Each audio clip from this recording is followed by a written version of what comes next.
नमस्कार दोस्तों, स्वागत है आप सभी का मेरी कहानियों में। मैं हूं शिखा और एक बार फिर से आपके लिए लेकर आई हूं एक नई कहानी और उम्मीद करती हूं कि ये कहानी भी बाकी कहानियों की तरह आपको बेहद पसंद आएगी और आप पहले की तरह अपना प्यार और सपोर्ट मेरी वीडियोस पर बनाए रखेंगे। तो चलिए अपनी आज की कहानी शुरू करते हैं। माँ, आज भी उसने मुझ पर हाथ उठाया। मैं थक गई हूँ, अब नहीं सह सकती। मेरी हर छोटी बड़ी गलती पे ये पूरे परिवार के सामने बेइज्जती करने लगते हैं। मैं भी इंसान हूँ, मेरी कोई हैसियत ही नहीं है। वो रो पड़ी बोलते बोलते। रो मत बेटा, तू घर चली आ। बहुत देखे हैं ऐसे। तू पढ़ी लिखी है, किसी की भी चिंता करने की ज़रूरत नहीं है। 2-4 दिन में ही इन लोगों की अकल ठिकाने लग जाएगी, देखना। फिर और अगर ना भी लगी तो तलाक का रास्ता तो खुला है ना। बहुत सह लिया तूने, अब नहीं। माँ उसे दिलासा दे रही थी। वो हिचकियाँ लेकर रोती रही और फिर अपना सामान समेटने लगी। विजय उसे सामान पैक करते हुए देखकर बोला, कहाँ की तैयारी है? आपसे मतलब? आपने मुझे कभी बताया कि आप कब और कहाँ जाते हैं? अपनी फैमिली के सामने मुझे बेइज्जत करते समय सोचते हो कि मैं तुम्हारी बीवी हूँ, कोई नौकरानी नहीं। बस करो विजय, बहुत हो चुका। अब मैं एक पल के लिए यहाँ नहीं रहूँगी। वो हमारा परिवार है नीलम, और तुम्हें तुम्हारी गलतियों के लिए डांट रहा था। तुमने बाबूजी से बहस ना की होती तो मुझे गुस्सा नहीं आता। तुम मुझे उकसा रही थी। वो बहुत देर तक उसे मनाने की कोशिश में लगा रहा, पर नीलम ने तो जैसे कसम खाकर बैठी थी। कब ऑटो किया, कब बाहर निकली, कब ट्रेन में बैठी, उसे कुछ होश नहीं। बस इतना याद है कि विजय बहुत देर तक उसे खड़ा देखता रहा जाते हुए। गुस्से ने उसके सोचने समझने की शक्ति जैसे छीन सी ली थी। माँ के कई शब्द उसके कानों में गूंज रहे थे। तू चली आ, बहुत सह चुकी। विजय से उसकी शादी हुए 2 साल हो चुके थे। विजय अपने माता पिता का एकमात्र बेटा था। एक ही बहन थी जिसकी शादी हो चुकी थी। नीलम अपने घर में 3 भाइयों की इकलौती बहन थी और बेहद लाडली भी। शुरू शुरू में ससुराल में सबने उसे हाथों हाथ लिया, पर वो तो केवल विजय को ही अपना मानती। बाकी लोगों से उसे कोई मतलब ही नहीं था। विजय उसे जितना समझाता वो उतना ही उल्टा करती और 2 के 4 लगाकर अपनी माँ को फ़ोन पर बताती, और वो भी उसे मुंह तोड़ जवाब देने की सलाह देती, जिसका असर ये हुआ कि नीलम अपने को कभी जोड़ ही नहीं पाई। उसे सब दुश्मन से लगते। धीरे धीरे सास ससुर ने तो जैसे चुप्पी साध ली। वो कोशिश करते कि नीलम से कम बात करें। आज भी वो कहीं जा रही थी तो बाबूजी ने अकेले जाने से मना किया। बेटा, तुम उस इलाके से परिचित नहीं हो। एक बार विजय आ जाए फिर चली जाना। बस फिर क्या था, उसके मुंह में जो आया बोलती गई। आप मुझे जाने से मना कर रहे हैं? आपको क्या लगता है कि मैं कुछ गलत काम करने जा रही हूँ? कोई दूध पीती बच्ची हूँ कि अब हर जगह मैं विजय का हाथ पकड़कर चलूँगी? आप मेरे व्यक्तिगत जीवन में मत घुसिए।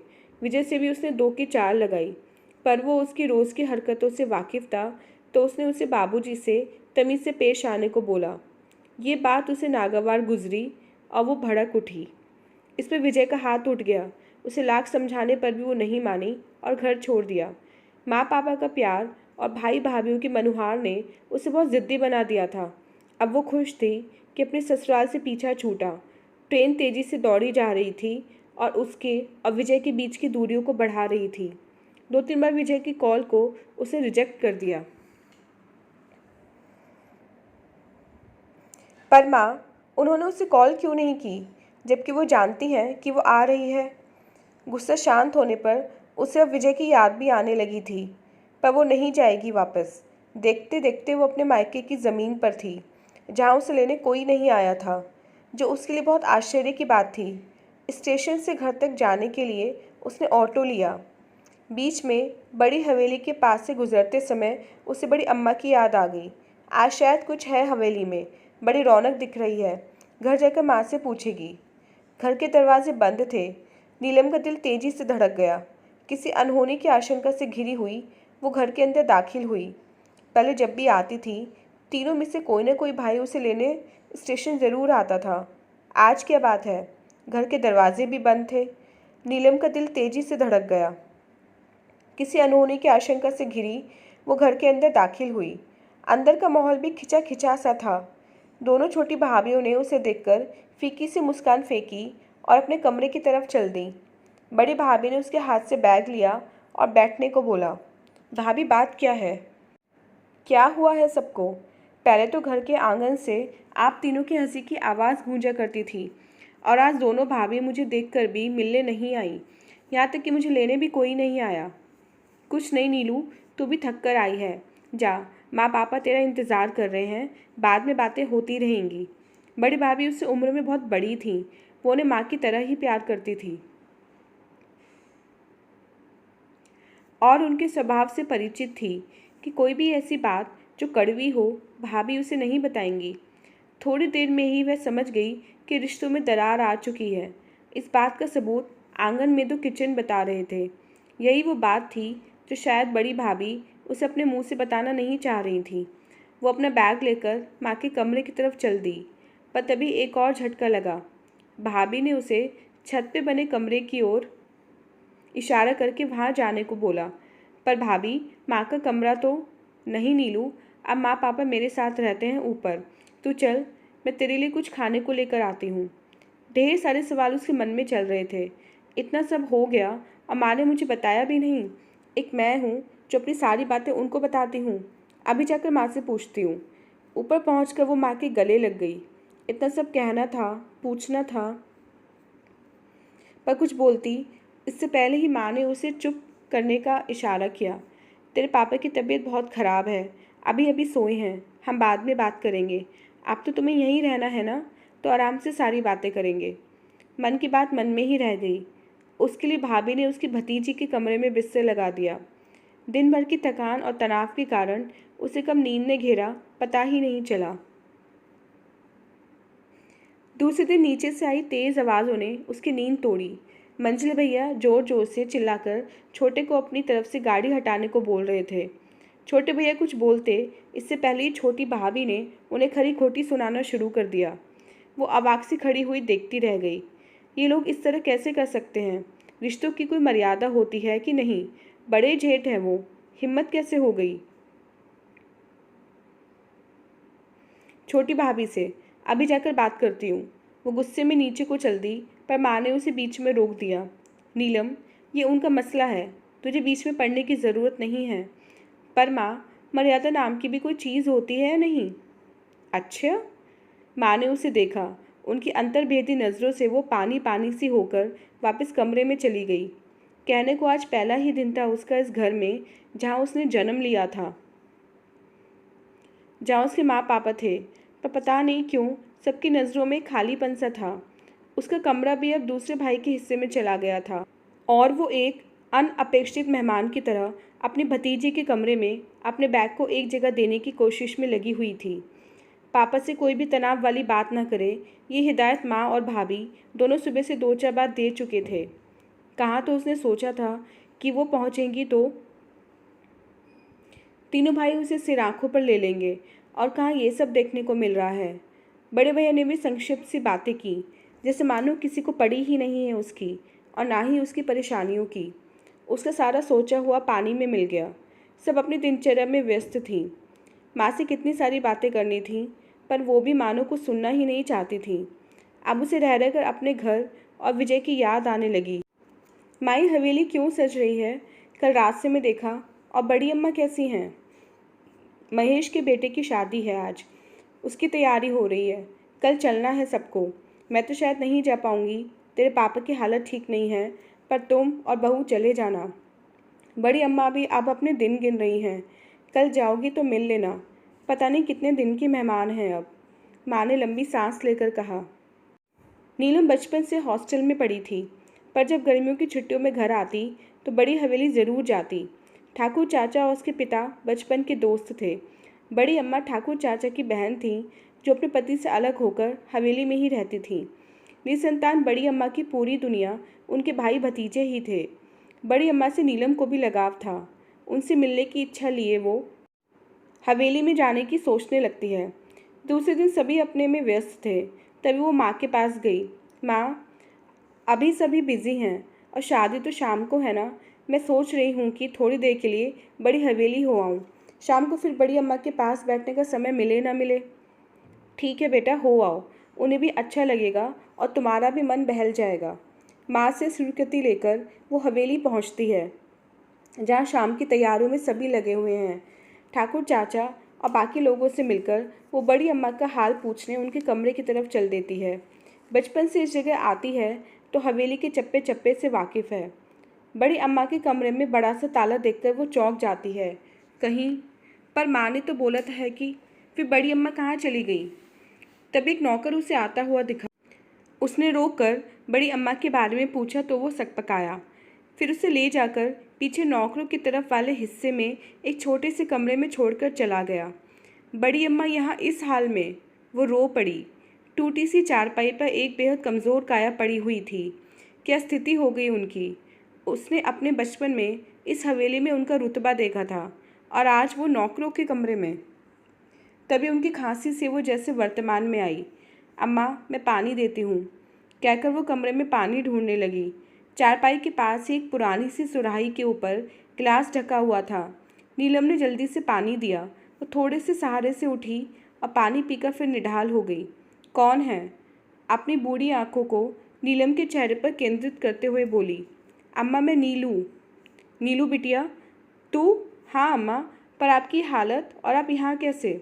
मैं भी ठाकुर चाचा से बात करती हूँ। रुक नीलू, किसी से कुछ मत बोल। मुझे मेरे कर्मों का फल भुगतना है। अच्छा है यहीं भुगत जाऊँ। ऐसा क्या किया आपने? किया है बेटा, अपने जीते जी अपने पति का घर छोड़कर पाप किया है, वो भी केवल अभिमान के कारण। नीलम की समझ में कुछ नहीं आ रहा था। बड़ी अम्मा ने फिर से बोलना शुरू किया। नीलम, मैं अपने पिता की बेहद लाडली थी। जिस समय लोग अपनी बेटियों को स्कूल भी नहीं भेजते थे, उस समय मेरे पिता ने मुझे हॉस्टल में रखकर पढ़ाया था। घुड़सवारी और निशानेबाजी सिखाई थी। मैं फराटेदार अंग्रेज़ी बोलती थी। मुझे सब सिखाया गया था। बस शादी के बाद पति के घर में कैसे रहना है, ये नहीं सिखाया गया था। मैं ज़िद्दी और घमंडी हो गई थी। मेरे पिता ने मेरी शादी में दिल खोल कर खर्चा किया, ज़रूरत की सारी चीज़ें दी, बस मुझे संस्कार देना भूल गए। एक दिन मेरे ससुर जी ने मेरे कमरे से मेरी दीवार घड़ी, जो मुझे मेरे पिता ने विलायत से मंगवा कर दी थी, उठवाकर बैठक में टंगवा दी। बस फिर क्या था, मैंने आप देखा न ताव, ये भी नहीं सोचा उस समय वहाँ कितने लोग मौजूद हैं। बाहर जाकर अपनी घड़ी उतार लाई और उनको सबके सामने भिखारी बोला। मेरे पति ने उनसे माफ़ी मांगने को बोला, पर मैं अपने अभिमान में चूर थी। बहुत घमंड था अपने पिता की दौलत पर। झुकने से अच्छा उस घर को छोड़ना ज़्यादा सही लगा। यहाँ चली आई हमेशा को। पहले तो एक दो बार उन लोगों के संदेश भी आए, फिर बाद में वो भी आना बंद हो गए। उन्होंने दूसरी शादी कर ली।